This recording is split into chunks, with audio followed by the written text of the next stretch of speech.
No dilema desta noite, vamos debater a polémica que está instalada em torno da obrigatoriedade ou não dos novos titulares de cargos políticos e altos dirigentes públicos terem de declarar a sua pertença à maçonaria. São convidados deste dilema Carlos Vasconcelos, vice-grão-mestre do Grande Oriente Lusitano, o deputado do PSD António Coelho Lima, que está connosco através de Skype, e ainda os comentadores da TVI, Sebastião Bugalho e Miguel Guedes, que está nos estúdios da TVI no Porto.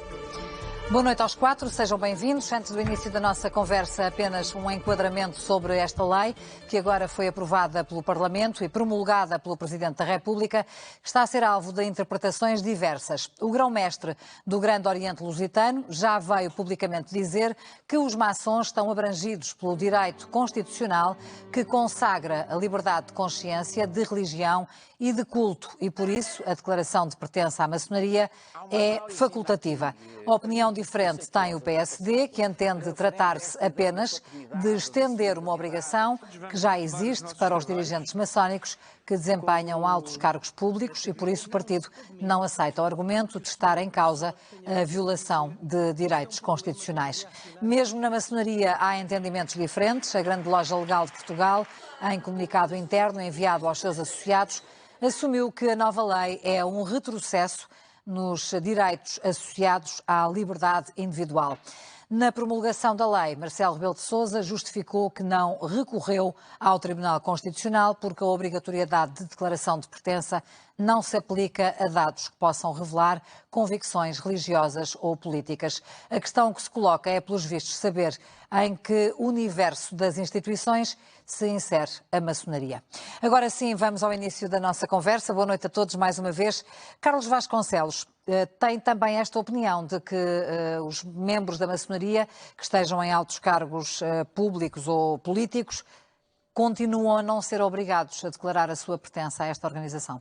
Muito boa noite, muito obrigado pelo convite. Queria cumprimentá-la, cumprimentar os mais participantes no debate e dizer de uma forma muito clara o seguinte. Na nossa opinião, a redação da lei é absolutamente clara no sentido de não consagrar essa obrigação. E é de tal forma clara que foi justamente, do nosso ponto de vista, esse argumento que fez com que o Sr. Presidente da República tivesse promulgado a lei sem pedir a fiscalização da constitucionalidade pelo Tribunal Constitucional. Na nota que escreveu na página da Presidência da República, teve a oportunidade de deixar claro que, na sua opinião, verificava-se uma redução substancial do âmbito de aplicação da lei e que se encontravam salvaguardadas todas as liberdades religiosas e todas as liberdades políticas, que teve o cuidado de dizer que não são apenas as liberdades partidárias. Ora, a filiação maçónica contende necessariamente com o direito fundamental e constitucional à liberdade de consciência. Estamos a falar de uma liberdade política por excelência e, portanto, consequentemente, do nosso ponto de vista, e não percebo a polémica, é absolutamente claro que essa obrigação não existe. O que existe é uma faculdade. E é também claro para si que se essa obrigação existisse seria inconstitucional? Na nossa opinião, se essa obrigação existisse, seria inconstitucional e, como disse, entendemos que só a circunstância de não ter sido consagrada uma obrigação fez com que o Sr. Presidente da República não tivesse pedido a fiscalização da constitucionalidade. António Coelho Lima, o Sr. Deputado do PSD, tem uma opinião, é de resto um dos autores desta lei, desta proposta que foi aprovada pelo Parlamento e agora promulgada pelo Presidente da República, e tem naturalmente uma opinião diferente. Acredita que com esta lei passa a ser obrigatório aos elementos da maçonaria, que sejam deputados, por exemplo, declarar que pertencem à organização? Bom, muito boa noite, Carla, e cumprimento também, se me permitem, que o faça assim de forma direta o Carlos, o Sebastião e o Miguel, porque a todos conheço e todos trato por tu, portanto, enfim, com essa informalidade a todos trato e esperando não me ter enganado no nome de nenhum.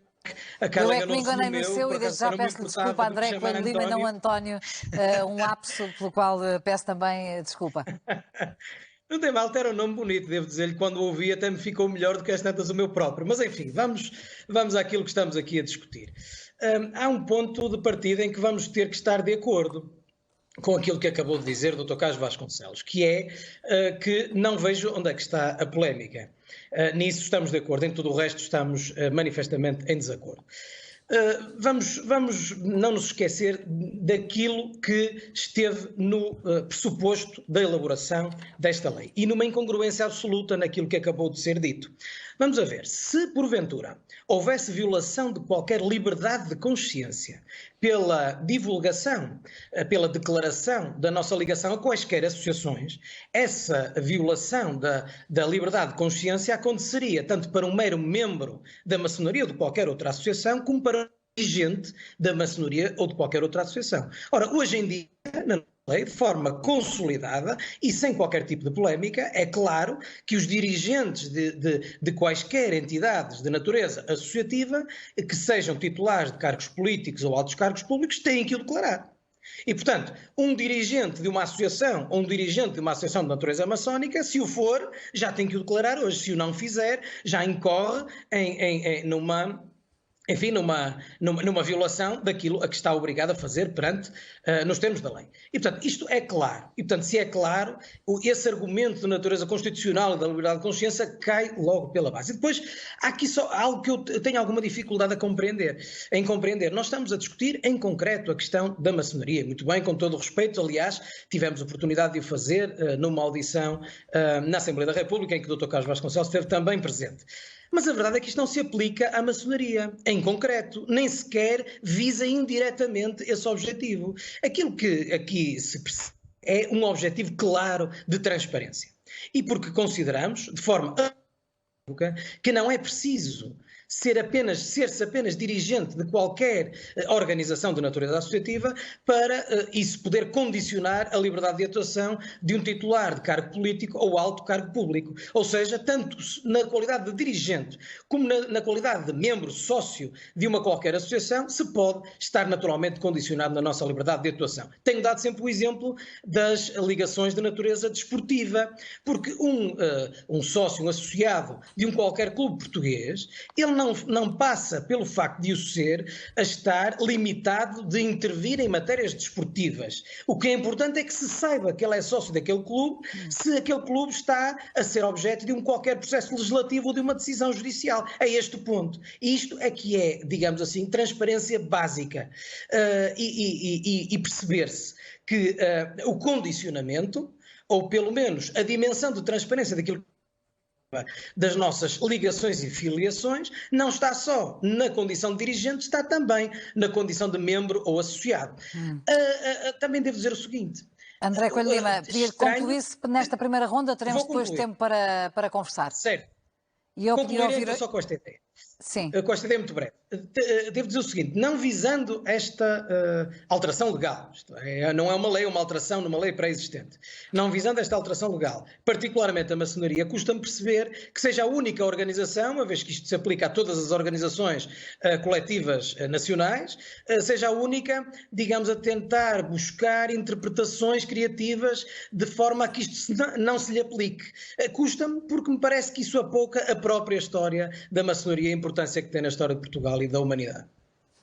Sebastião Bugalho, uma opinião sobre esta nova redação de uma lei que pretende obrigar quem pertence a uma organização como a maçonaria e é titular de um cargo político ou público a declarar essa pertença. É claro na lei esta obrigatoriedade ou não?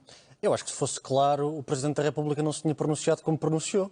As palavras de Marcelo Rebelo de Sousa, que são constitucionalistas, que é constitucionalista, foram bastante claras. Aliás, a própria da lei diz, tenho aqui a lei à minha frente, o artigo 13, a linha E, diz que filiação sindical ou convicções religiosas ou políticas, de casos em que tal menção é meramente facultativa. Portanto, se é facultativo, significa que pode não acontecer. Se pode não acontecer, toda esta alteração à lei parece ser mais um número político do que algo que de facto vai ter consequências práticas na sociedade e na vida das pessoas, porque está aqui escrito, é meramente facultativo. Aliás, o Presidente da República, na sua nota, que foi aqui citada já, deixa isso claro, é facultativo. Se é facultativo, isto é um número político e, no fundo, aquilo que está a acontecer estamos a assistir, não é?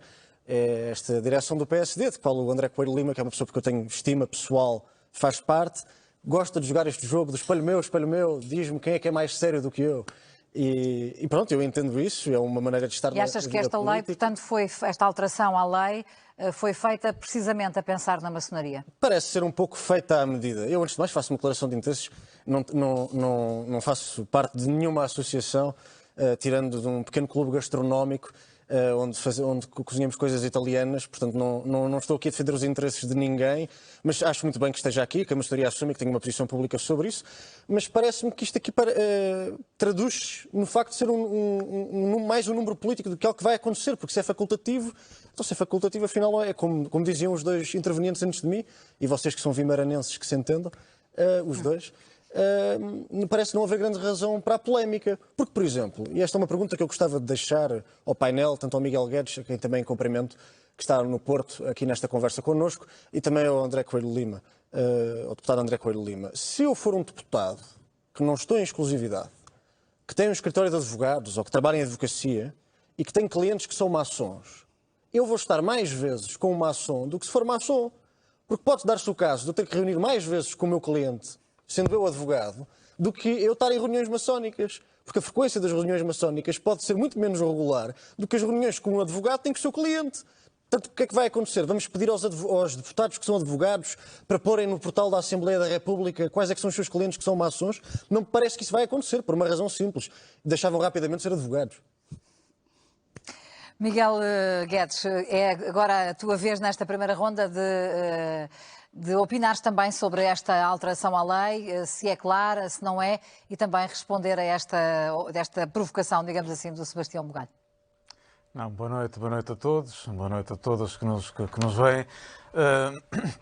Eu gostaria de divergir um bocadinho do Sebastião. Eu julgo que esta, porventura, será uma das grandes vitórias políticas do PST de Rui Rio nesta sua oposição, nesta sua caminhada de oposição.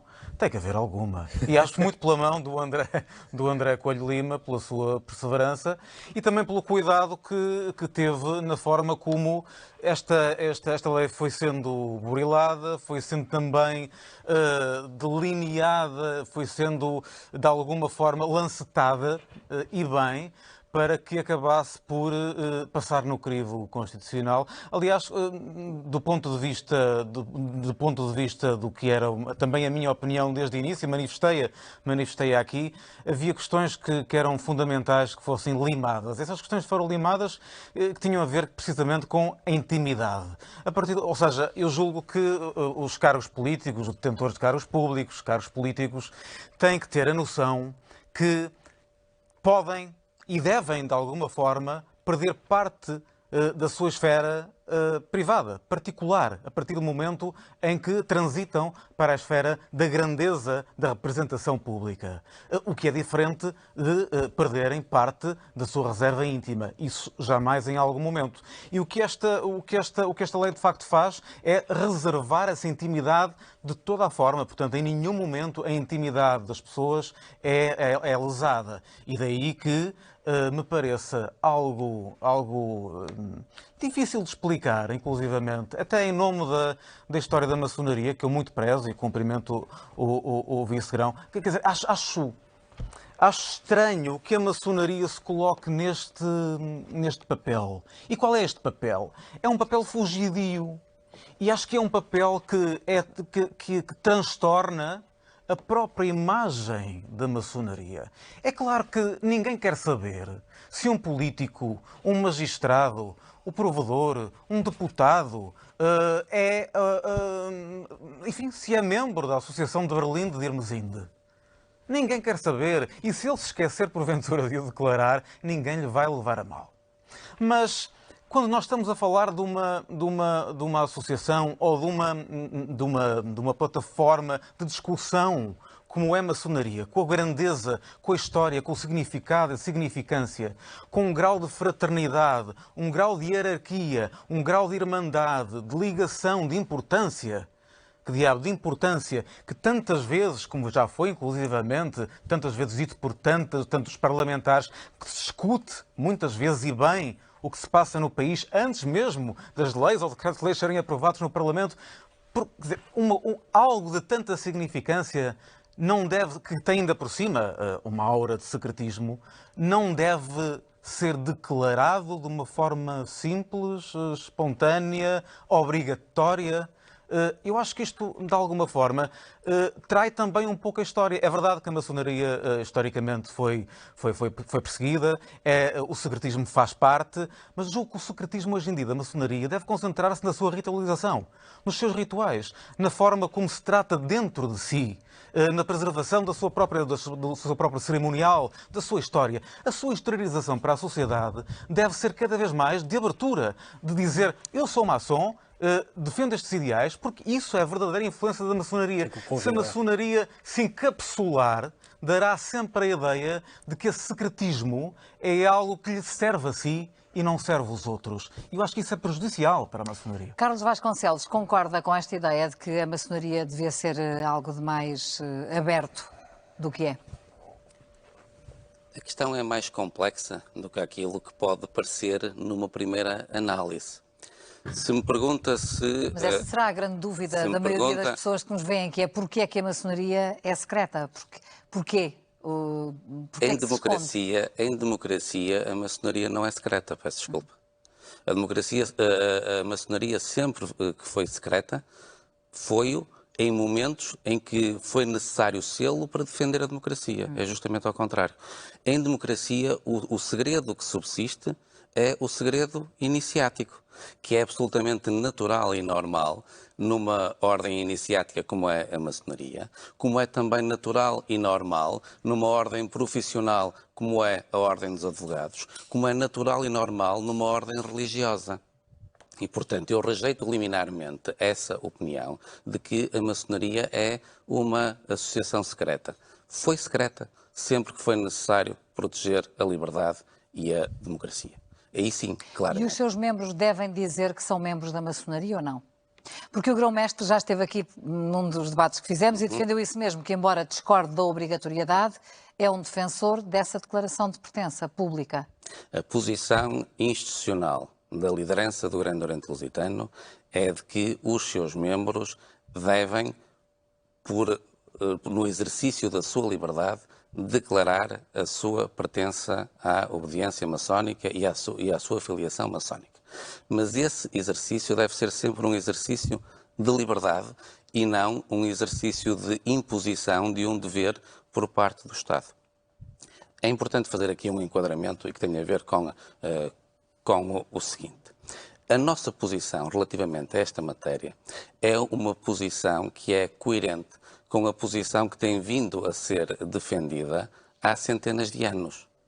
Desde, pelo menos, a Revolução Francesa, que existe uma ideia absolutamente clara no nosso pensamento político ocidental e europeu, que é de que para haver Constituição e para haver Estado de Direito, é necessário, sobretudo, que haja dois aspectos essenciais.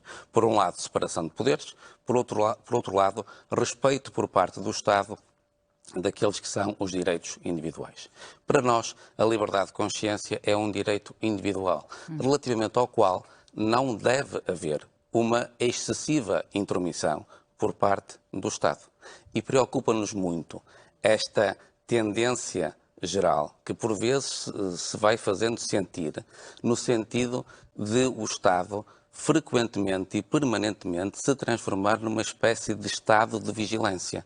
Provavelmente é esta argumentação que fez com que recentemente, na Assembleia da República, tivesse sido aprovada uma legislação que permitia que o Ministério Público tivesse acesso aos e-mails dos cidadãos sem a autorização prévia de um juiz. E acha que esta alteração à lei insere-se nesse espírito que está a tomar conta da sociedade? Sem dúvida alguma, sem dúvida alguma.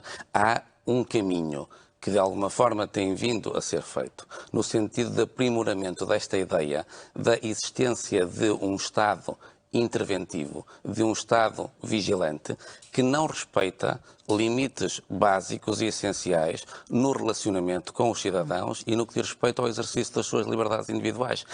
Porque é importante que se tenha em conta que falar da filiação maçónica, com todo o respeito que eu tenho pelos clubes de futebol, não é a mesma coisa que falar do caráter de associado de um clube de futebol.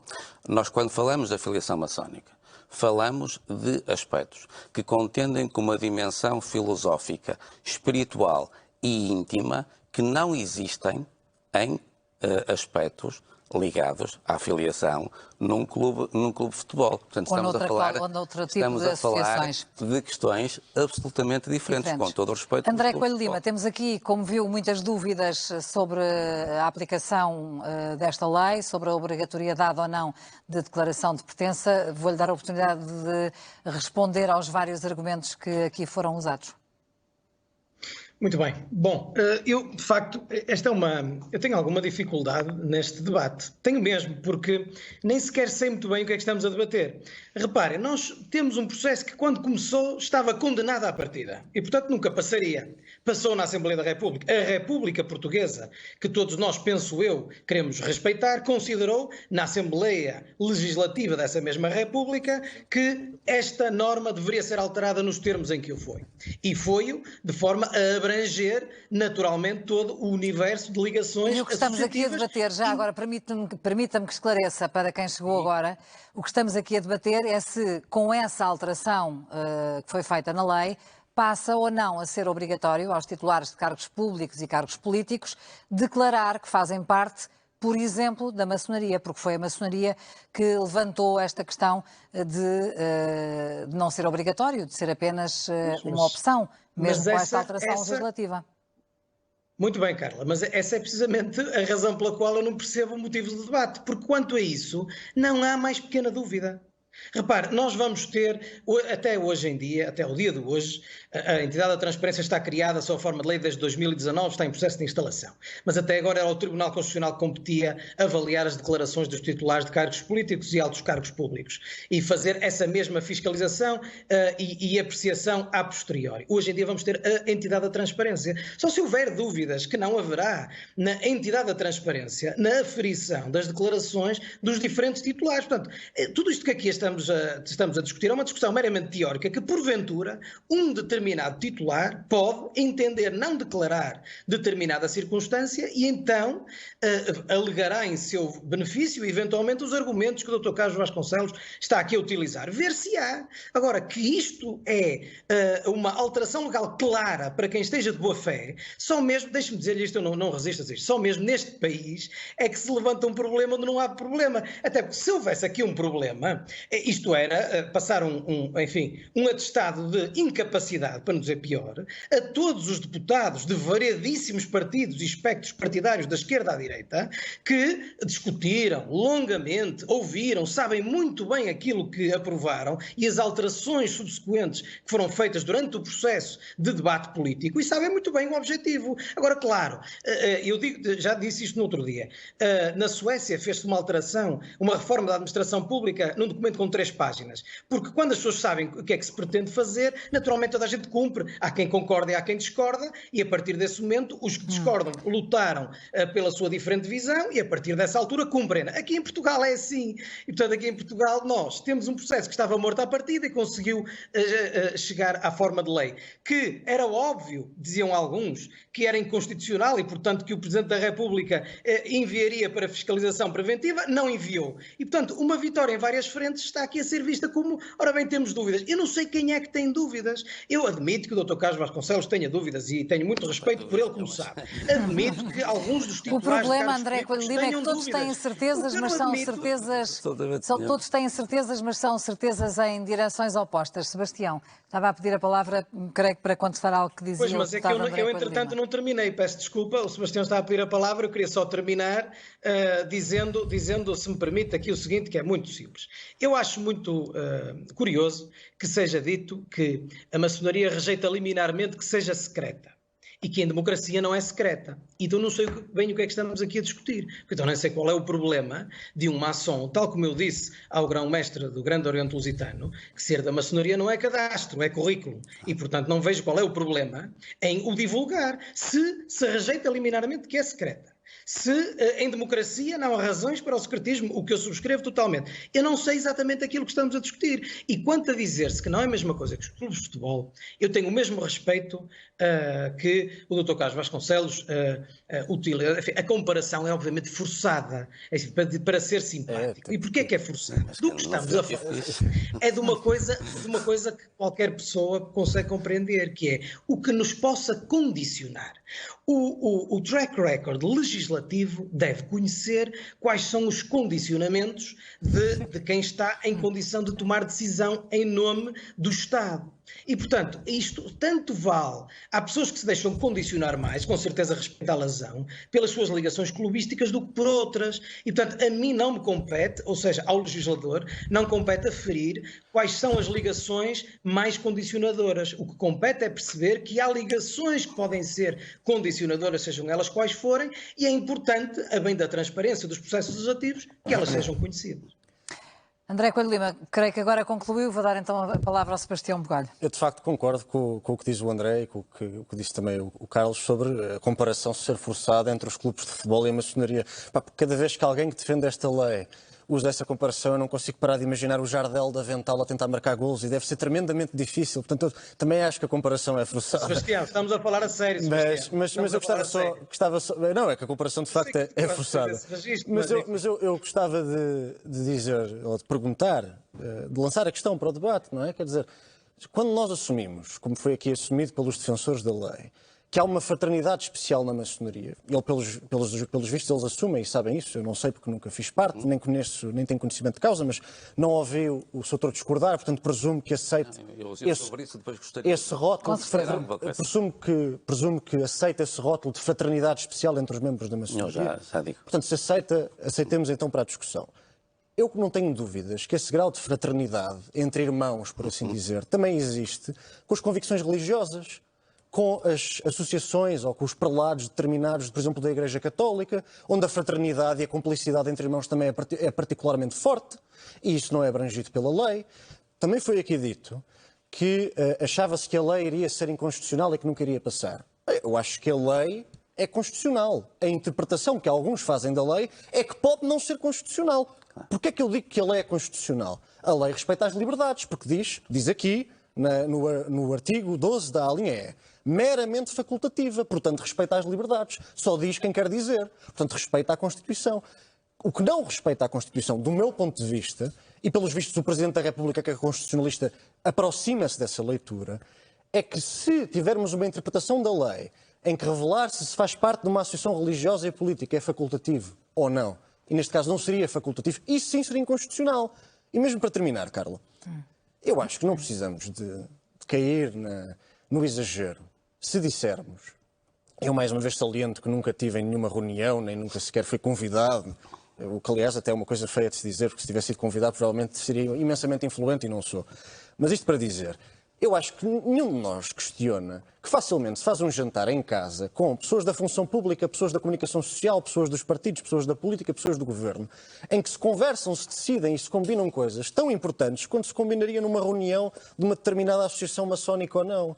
Quer dizer, nós temos que perceber, como legisladores, ou os legisladores têm que perceber, porque eu não o sou, a porta que estão a abrir, o precedente que estão a abrir, a possível caixa de Pandora que isto representa, porque, quer dizer, se estas reuniões fossem obrigatórias de revelar, que nesta lei diz que é meramente facultativo, mas se fosse, por acaso, obrigatório revelar que eu integrava estas reuniões, portanto, se não fosse meramente facultativo e se fosse a tal leitura inconstitucional, aquilo que aconteceria é que eu tenho que, qualquer dia, tenho que dizer com quem é que janto. Claro. Portanto, tenho um cargo público e então tenho que dizer com quem é que jantei. E nós temos que perceber que passamos a vida a questionar... Só para terminar, eu não interrompi, só quero mesmo terminar. Nós temos que perceber que se passamos a vida a dizer que a classe política está um desastre, que a representação partidária é um desastre, que os deputados antigamente é que eram muito bons e etc, etc. Então temos que perceber que temos que atrair bons quadros políticos, boa gente qualificada para servir o Estado. Quando estamos a sacrificar a privacidade e a intimidade para fazer parte da vida pública, então estamos a afastar essas pessoas da vida pública. E não me parece que isso seja particularmente sábio.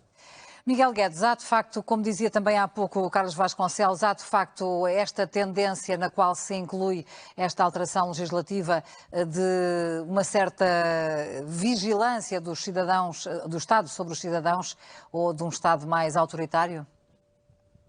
Não me parece rigorosamente nada que seja assim. O que me parece é que nós estamos aqui. Vamos lá ver, o Sebastião traz para aqui, para cima da mesa, questões que são importantes, que é a tentativa de definição de uma fronteira entre o que é particular e o que é, de alguma forma, informal e o que é organizado.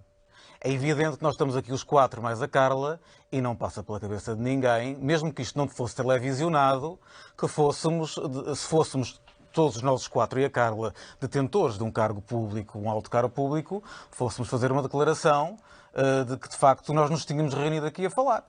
Porque isto não tem um interesse público, de facto, apesar de nós estarmos a falar sobre estas matérias. Agora, eu pergunto, vamos lá ver, quando nós estamos a falar de algo que tem ativismo cívico e político, que vive, respira numa lógica de fraternidade, de fidelidade, de fidelizações, de hierarquia, de uma hierarquia muito clara, de uma lógica de irmandade, de solidariedades pessoais, bom, que se reúne com um caráter regular.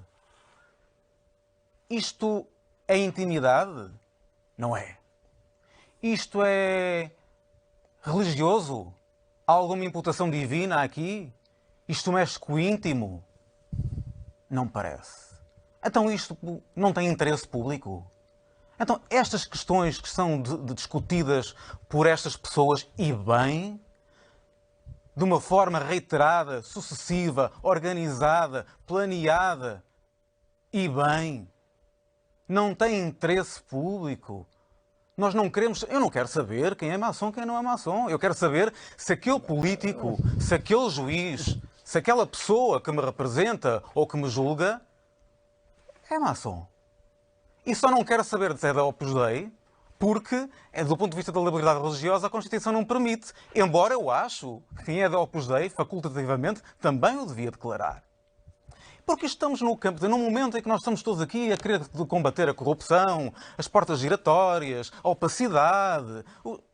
É o mínimo que se pode fazer, sobretudo para uma organização como a maçonaria, que se preza de altos valores de liberdade, de luta histórica pela liberdade. E por isso é que me custa ver esta tentativa de maçonaria estar como quase que a fugir com o avental à seringa, que é uma coisa que a mim me custa muito perceber. Carlos Vasconcelos, ia permitir-lhe que responda sobretudo à questão da fraternidade especial entre irmãos da maçonaria e ao que isso pode significar para quem decide enquanto titular de um cargo público ou de um cargo político. Eu telegraficamente queria abordar aqui 3 ou 4 pontos e prometo que sou telegráfico. Primeiro aspecto. Nós não fazemos esta distinção em termos de dignidade constitucional entre o valor da liberdade de consciência e da liberdade religiosa. Colocamos-los em patamares idênticos. Segunda questão. De facto, existe entre os membros de uma determinada obediência maçónica um dever de fraternidade. Mas esse dever de fraternidade é acompanhado de uma outra responsabilidade, que é um dever de fraternidade em torno de causas justas, porque as causas injustas devem ceder perante a fraternidade. E, portanto, considera que aí está sempre salvaguardado o interesse público, é isso? Repara, eu não conheço muitas instituições como o Grande Oriente Lusitano que, antes de admitirem os seus membros, exigem que eles exibam o seu certificado de registro criminal. Se mais instituições em Portugal o fizessem, provavelmente nós tínhamos mais qualidade em muitas outras... E isso acontece na maçonaria? E isso acontece no Grande Oriente Lusitano, que é por quem eu aqui estou a falar. E, finalmente, a questão que tem a ver com a questão da obediência, a questão da hierarquia, a questão da existência de uma determinada cadeia piramidal. Eu, falando pelo Grande Oriente Lusitano, aquilo que eu posso dizer com toda a clareza é que isso não existe no Grande Oriente Lusitano. O Grande Oriente Lusitano não tem por definição, uma atuação orgânica na sociedade. E, portanto, essa ideia de que existe uma obediência a ordens que são emanadas de uma determinada hierarquia é pura e simplesmente um mito. Não tem nenhuma adesão com a realidade. E não deixo de dizer o seguinte. Houve maçons que votaram favoravelmente a esta lei na Assembleia da República. E votaram, aí sim, devido a uma obediência, que é a obediência à disciplina de voto partidária imposta pelos grupos parlamentares. Portanto, quando nós falamos de obediência, não atirem pedras às lideranças das obediências maçónicas quando impõem essa obediência nas suas próprias estruturas. Não existe essa cadeia de comando no Grande Oriente Lusitano, não existe essa estrutura piramidal, não existe essa estrutura orgânica e quem o defender está ou a fazê-lo por falta de informação ou, claramente, a utilizar argumentos que não têm o mínimo de adesão com a realidade. Doutor Carlos Vasconcelos. André Coelho Lima, eu não sei, esteve durante alguns segundos ou alguns minutos, estivemos sem a sua ligação Skype, não sei se ouviu toda a intervenção que aqui foi feita por Carlos Vasconcelos ou não, mas no fundo o que eu queria era uma reação sua a esta ideia de que houve pessoas, membros do Grande Oriente Lusitano ou membros da maçonaria, que votaram favoravelmente esta proposta por obediência não à sua loja maçónica, mas sim à disciplina de voto do PSD. Bom, não tinha ouvido essa parte, de facto, mas, enfim, isto vale para a disciplina de voto do PSD ou vale para a disciplina de voto dos outros. Vamos a ver. Nós reparem, eu queria só chamar a atenção para a primeira frase na minha primeira intervenção, que não sabia muito bem o que estávamos a discutir e chego no final deste debate à conclusão que estava certo. Estava certo porquê? Porque nós estamos aqui a discutir convicções que são absolutamente válidas e respeitáveis. Aliás, ouviu-se na intervenção de Sebastião Bugalho que ele tem uma opinião, uma posição que é absolutamente respeitável, mas que não é isso que está aqui em discussão. O que está aqui em discussão é se a lei é clara ou se a lei não é clara. E, portanto, esse argumento do Dr. Carlos Vasconcelos, convenhamos, quer dizer, nós vamos agora para discutir a aplicabilidade da lei, perceber se deve ou não haver disciplina de voto, se é mais importante que não haja disciplina, é mais importante a liberdade de consciência do deputado do que, enfim, a eficácia governativa. Estamos a desviar o assunto. Completamente. Aliás, a disciplina de voto é regra em todos os partidos e por vezes há exceções. No PSD em concreto já houve disciplina de voto neste mandato em determinados temas que alguns deputados não cumpriram, alegando as suas razões. E portanto aqui, por acaso, não houve essa situação. Poderia ter havido, mas não houve. Portanto, o que é que a disciplina de voto dentro dos partidos tem que ver com isto? Mas nós agora estamos a comparar os partidos com a maçonaria ou com o Grande Oriente Lusitano ou o funcionamento da Assembleia da República. Daqui a pouco parece que estou a ouvir novamente o Zé de Lino Maltês e não é nesse patamar em que estamos. André Coelho Lima, o Sebastião Bugalho quer fazer uma pergunta. Eu entendi o ponto e acho que estamos todos de acordo em relação ao que está aqui a ser discutido, é a interpretação da lei. A lei diz que é meramente facultativa revelar se faz parte da maçonaria ou não diz especificamente a maçonaria, diz convicções religiosas ou políticas, e é isso que estamos aqui a discutir.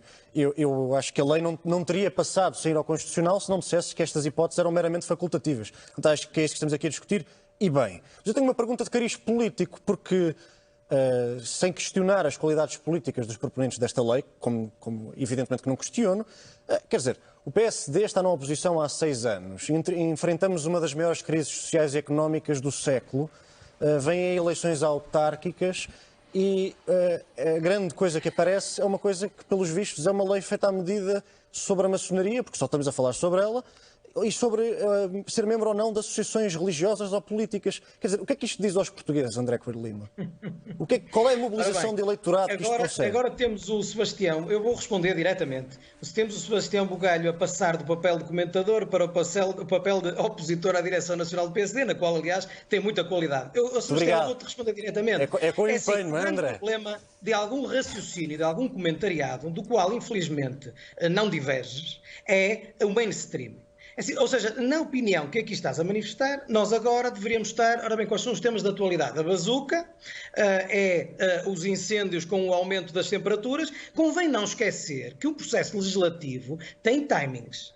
e tem prazos. E, portanto, o processo legislativo entrou, foi debatido, foi votado no último dia da sessão legislativa e promulgado na primeira oportunidade possível. Não estamos a debater porque o processo legislativo seguiu os seus timings normais e os seus prazos naturais e, portanto, estamos a debatê-lo porque uma organização... Portanto, o André Coelho entre Lima as acha centenas e de reconhece que esta é uma causa que diz muito à sociedade portuguesa está a questionar a e sua ao seu eleitorado. aplicabilidade. Sim? Não ouvi o que disseste. Não, era só, estava a perguntar-te, era mesmo com curiosidade política, se acreditas que isto diz qualquer coisa ao teu eleitorado em particular e à sociedade portuguesa. Se achas que se achas que as respostas que as pessoas esperam do PSD estão neste tipo de alterações à lei, neste tipo de causas? Isso é, com todo o respeito que tenho por ti, fazer demagogia. Porque nós estamos a debater a alteração à Lei 52 de 2019, que foi promulgada no domingo. E é por isso que a estamos a debater. Não estamos a debater o futuro da humanidade. Não é esse o ponto. Se tivesse sido esse o ponto, e eu estou aqui a falar porque sou o coordenador do PSD na Comissão de Transparência e, em boa medida, responsável pelo texto que acabou de ser aprovado. E, portanto, estar agora a misturar isto com se estes são os temas que interessam aos eleitores e agora em cenário pré-autárquicas, é estar, enfim, a confundir tudo e a não discutir nada. E André Coelho Lima, agora quero eu fazer-lhe também uma pergunta, se me permite, que é uma dúvida que surge com esta lei, é como é que isto vai ser fiscalizado? Há alguma fiscalização possível ou há essa intenção de que possa ser fiscalizado? Naturalmente. Uma não declaração por parte dos titulares de órgãos políticos ou públicos? Vai ser fiscalizado nos mesmos termos em que hoje em dia, perante nenhum incómodo dos que aqui estão a comentar, um titular de cargo político e alto cargo público tem que declarar o número das suas contas bancárias, o dinheiro que tem em cada uma das suas contas bancárias, todo o seu passivo e a quem deve dinheiro, todo o seu ativo e onde o tem, todo o seu património do seu cônjuge e tudo aquilo em que está incluído. E bem, a bem da transparência. Mas não é exatamente a mesma coisa, porque para se perceber se alguém é membro da maçonaria ou não, terá de se andar eventualmente atrás da pessoa para perceber que reuniões é que frequenta ou que tipo de grupos é que se inclui. Se o Dr. Carlos Vasconcelos, que é vice-grão-mestre do Grande Oriente Lusitano, for titular de um cargo político ou alto cargo público, antes desta alteração legal já tem que o declarar. E eu não sei se a lei vai apelar à sua liberdade de consciência para não o fazer, mas já tem que o fazer e ninguém se incomodou com isso, porque os dirigentes destas organizações já têm que declarar a condição de dirigente. E pelo que estou a ouvir aqui, com grande surpresa minha, a condição de dirigente da maçonaria é diferente de ser dirigente de outra coisa qualquer. E, portanto, tem uma proteção, um escudo protetor especial, mas a verdade é que todos os dirigentes da maçonaria, entre outras organizações, repito, já hoje têm que declarar obrigatoriamente nos termos da lei essa mesma circunstância. E a fiscalização é feita pelo Tribunal Constitucional. Então, na verdade, esta lei vem acrescentar o quê? Então, na sua visão, esta lei vem acrescentar o quê, exatamente? Vem acrescentar que, além da condição de dirigente, também a condição de membro, de participante, ou seja, apenas, é considerado relevante. É isto que vem acrescentar. Tão simples quanto isto. Não se ser apenas dirigente, mas ser-se membro de qualquer tipo de organização. Hoje já somos obrigados a declarar se somos dirigentes de organizações de qualquer natureza e o texto legal é exatamente igual. Só agora passamos a ter que declarar não só sendo dirigentes, mas também sendo meramente membros ou associados. Miguel Guedes, uma questão também relacionada com a fiscalização. Se vês que, de alguma forma, esta obrigação, que no entender do PSD é uma obrigação, pode ou não ser fiscalizada daqui para a frente, quando a lei entrar em vigor? Pode e vai.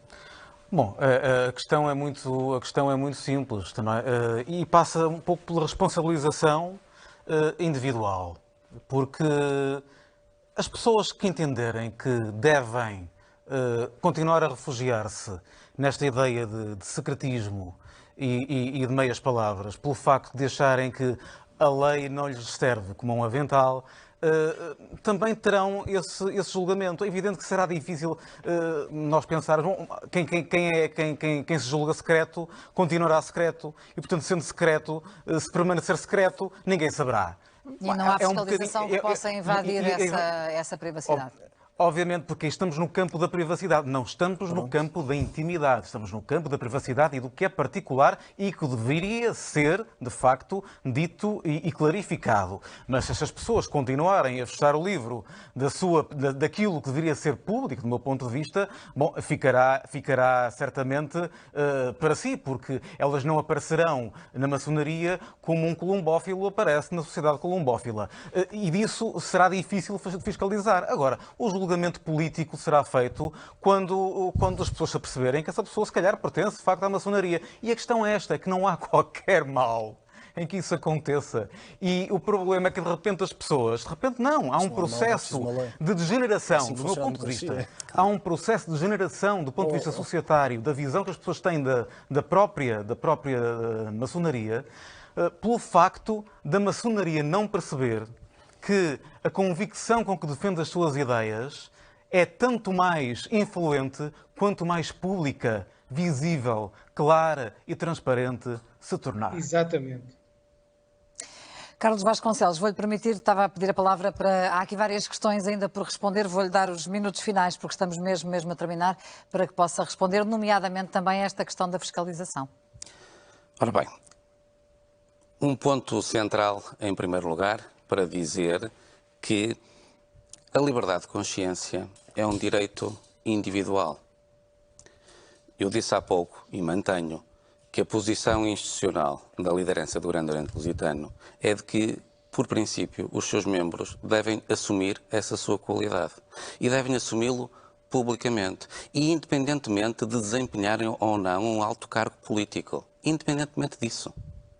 Mas isso, quando falamos daquilo que é o exercício de um direito individual, isto tem uma consequência, que é o de não reconhecermos ao Estado o direito de impor essa declaração no cumprimento de um dever jurídico vinculante. E, portanto, obviamente que nós estamos de acordo com a ideia de que deve haver essa assunção, o que rejeitamos liminarmente. E em coerência com aquilo que têm sido sempre as nossas intervenções ao longo da história, é esta excessiva intervenção do Estado naquilo que é um direito absolutamente essencial, como é a liberdade de consciência. E em relação a esta matéria, nós temos aqui uma divergência absolutamente insanável. É que, aparentemente, há quem compara a maçonaria com clubes de futebol. Aparentemente, há quem ponha a liberdade de consciência no mesmo patamar do segredo bancário. Com toda a importância que nós devemos conceder ao segredo bancário, comparar a liberdade de consciência ao segredo bancário é desqualificar aquilo que é esse direito essencial, que é a liberdade de consciência, e não perceber aquilo que devem ser as regras essenciais no relacionamento entre o Estado e os cidadãos e que correspondem a uma longa tradição adquirida, pelo menos, desde a Revolução Francesa. Portanto, resumindo um pouco esta nossa conversa, para o Grande Oriente Lusitano ficou tudo exatamente na mesma com a publicação desta lei. No que diz respeito àquilo que é a questão de saber se existe ou não essa obrigação declarativa, na nossa opinião, fica tudo exatamente na mesma. Com a publicação desta lei, o Grande Oriente Lusitano reforça claramente a sua determinação no sentido de fazer na sociedade portuguesa aquilo que tem feito ao longo dos últimos anos, que é um combate permanente pela defesa dos direitos. Pede atleta? Novo Canisteno Nidia Creme com aplicador. Mais prático, preciso e higiênico. Vence o Pede atleta. Fechamos este dilema e a seguir na 24 temos a atualização de todas as notícias na primeira hora com o jornalista Francisco David Ferreira. Boa noite e um ótimo fim de semana.